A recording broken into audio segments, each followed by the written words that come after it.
Talk to me again. I think this is the fifth question. Basically, she just feel like she can't do it without him because she got a son.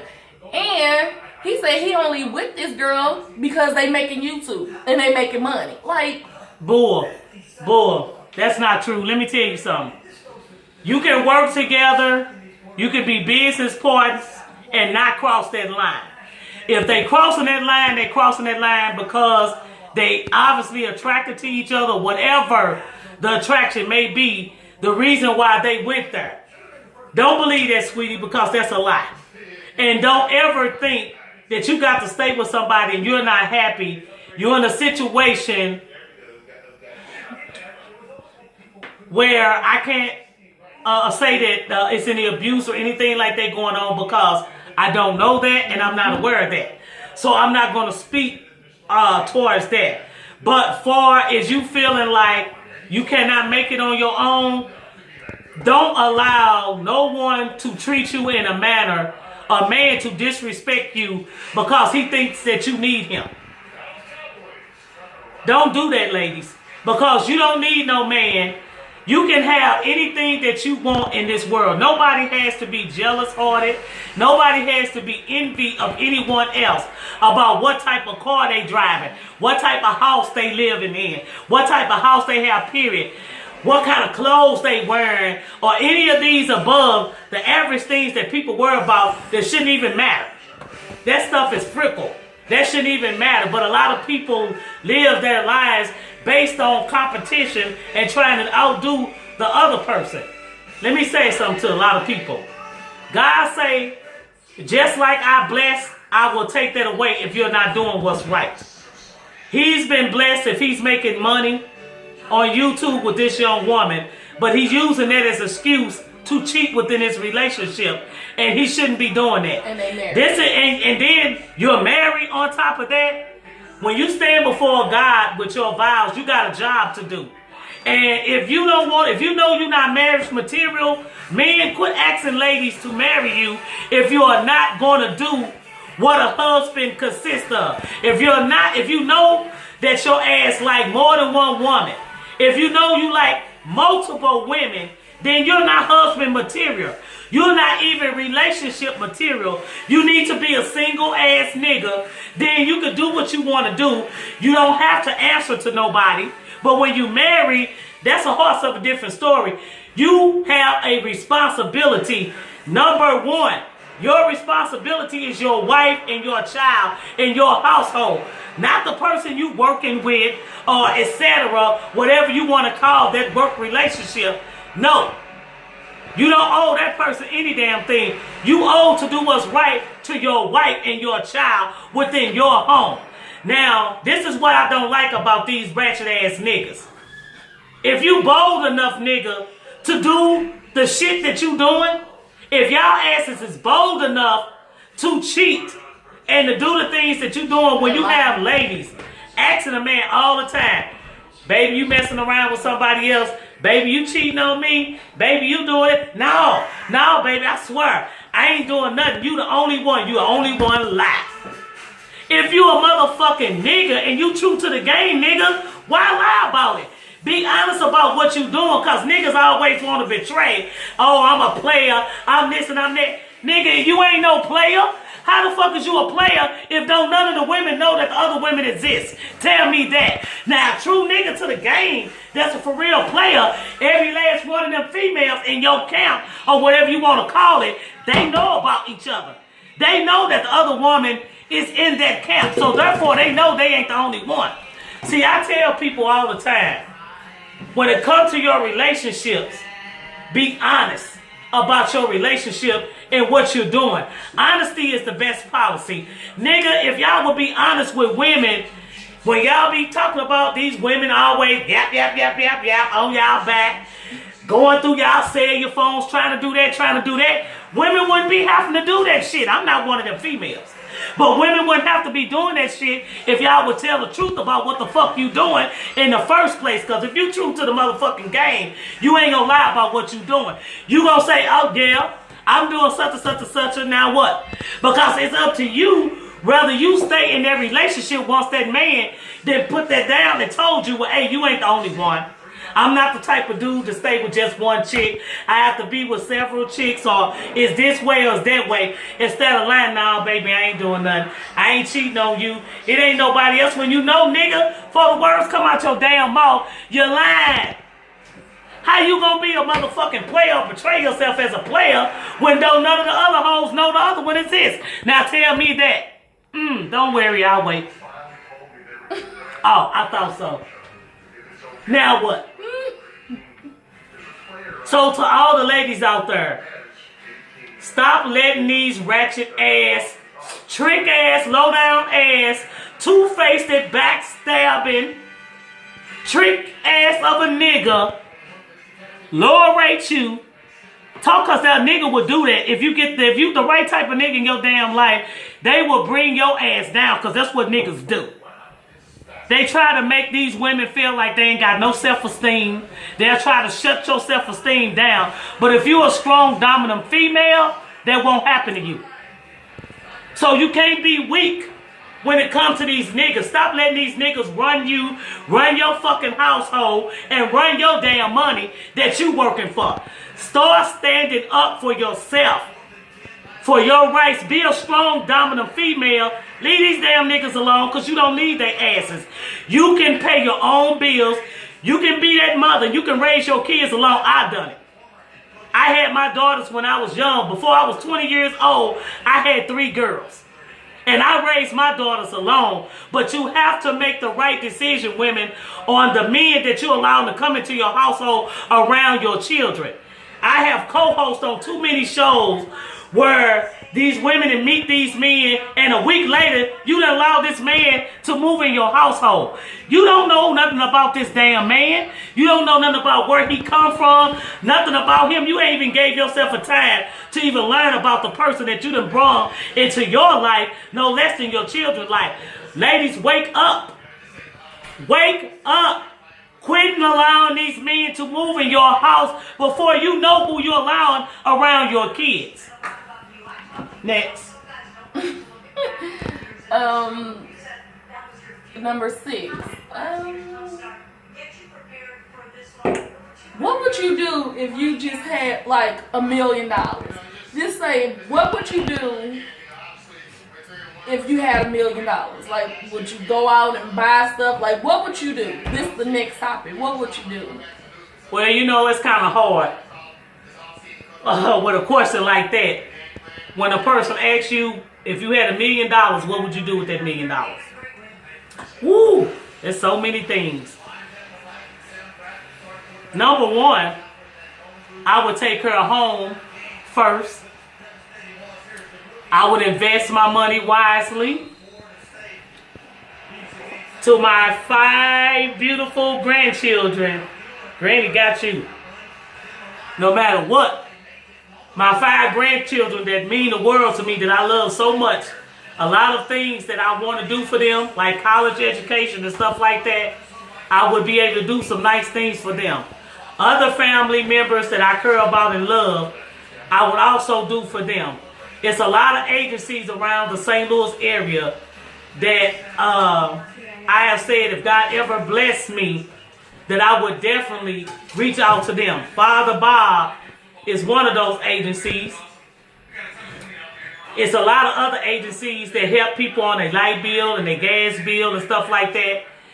They have really, really helped the community. I will reach out to a lot of those different agencies. Other places that Shriners Hospital most definitely would be on the list of helping. And a lot of other things that I will also do. My dream one day is to have my own talk show. So if I was blessed to get that type of money before that happened for me, I'll invest in my life's dream and what I've always wanted to do from day one, as well as being a background singer. What's up with that? Next. Okay, number 7. I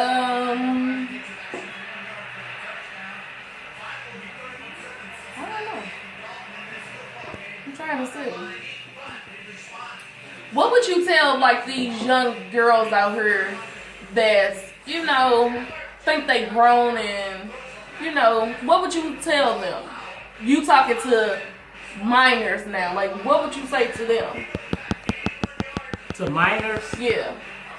Like 13, 14, 15-year-olds. Well, my daughter, it's been a while since minors been around me except for grandkids. What I would say to minors or whatever as well, whatever your dreams, your aspirations, and your goals are, give it 100% in whatever you want to do. Whether it's sports that you may want to go in, if it's a young lady, whether you want to do dancing, ballet, or gymnastics, something like that, because there's a lot of women that's in sports as well nowadays. Women are determined to let these men know that we can do the same thing you can do. When I saw a ladies football team, that right there showed me what time it was. Shout outs to all those ladies in that football team. So I would tell them, stay in school. Stay away from any kind of activity on the street, gang activity, any kind of drug activity, or any of those things. Reach out to some of the resources in your neighborhood that they have for kids to come to and be a part of, where you can do other things. They have workshops that you can do stuff like that.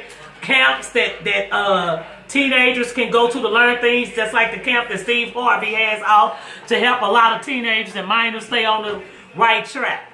And we had a lot of other camps and stuff like that that would help a lot of more kids stay on track and stay out of trouble. Kids, please, I want to talk to some of the kids right now about the bullying situation that goes on in the schools. I am totally against that. And a lot of children don't talk to their parents. They don't reach out to anyone and tell them what's going on, how they are being bullied, or whatever the situation may be.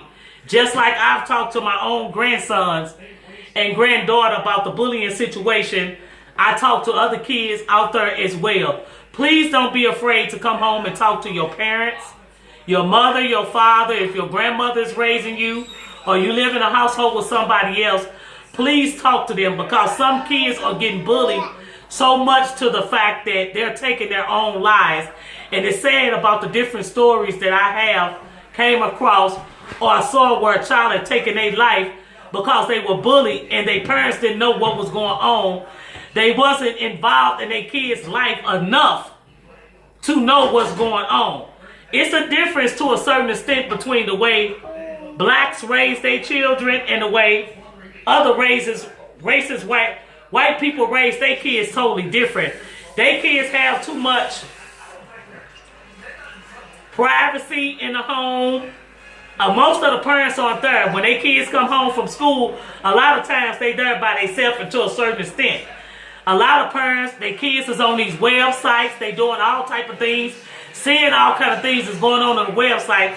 But the parents are not involved enough coming in your kids' room, paying attention to their computers, who they're talking to on the computers, what activity is going on these computers. If your daughter is in these chat lines that they should not be in, where all these predators out here are preying on young teenagers in these chat lines. If parents would get more involved in what's going on with their children and stop acting like you scared of your own child to ask questions or even go in their room and look around, pay attention to things when they're at school. A lot of parents will find out a little bit more of what's going on in their kids' life if they would do their job to do that, because your child is not going to talk to you all the time. Your child is not going to open up to you all the time and tell you the truth about what's really going on with them. Sometimes they're going through things that they don't feel comfortable talking to you about. They'd rather go to their best friend or somebody else than go to your parents. But we need our children to talk to us a little bit more. We need our parents, our children to open up to us and come to us and tell us a little bit more of what's going on. But if you the type of parent that's almost like the FBI and CSI like I am, it's no way. My daughters are grown now. But growing up then, back in the 80s or whatever, nothing went on in my household that I didn't know about.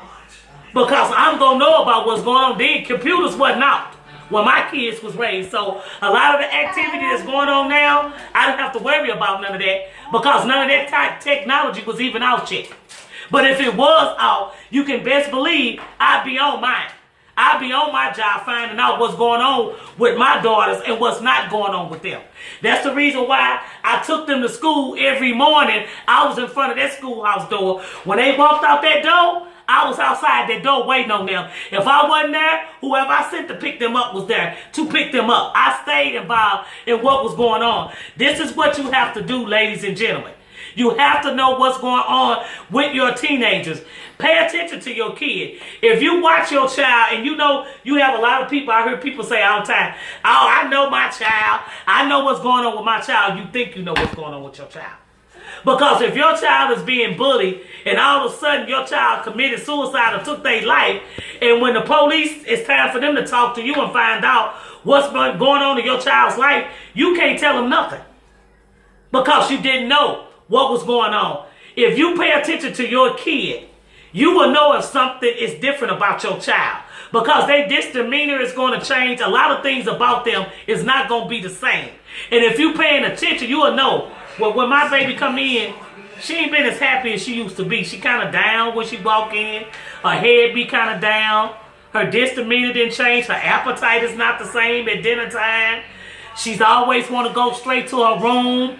She's not doing this. She's not even, if we have a family day or whatever the circumstance may be, where y'all may be playing games or doing certain activities, that child may be off to themselves or up there in their room. They ain't really want to be involved with a lot of things. These are just some scenarios to help you pay attention to what's going on with your child. These are just some things to let you know if some of these things are changing with your son or your daughter, something is wrong that your child is not telling you. And don't give up on that. If you constantly going to your child asking them, they study saying, no mom, no dad, there's nothing going on.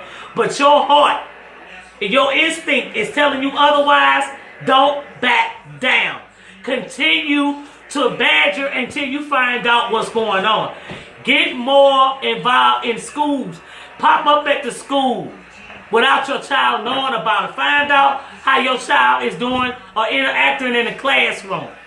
Make those phone calls. Go to those school meetings. Interact in what's going on with your child a little bit more. Therefore, you'll know what's going on.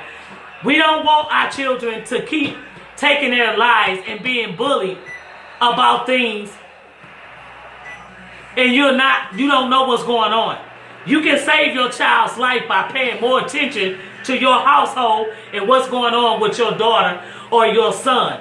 Same thing when you allow your kids to go out. Have curfews. Have your kids in at a certain time. It's too many things going on out here in the streets.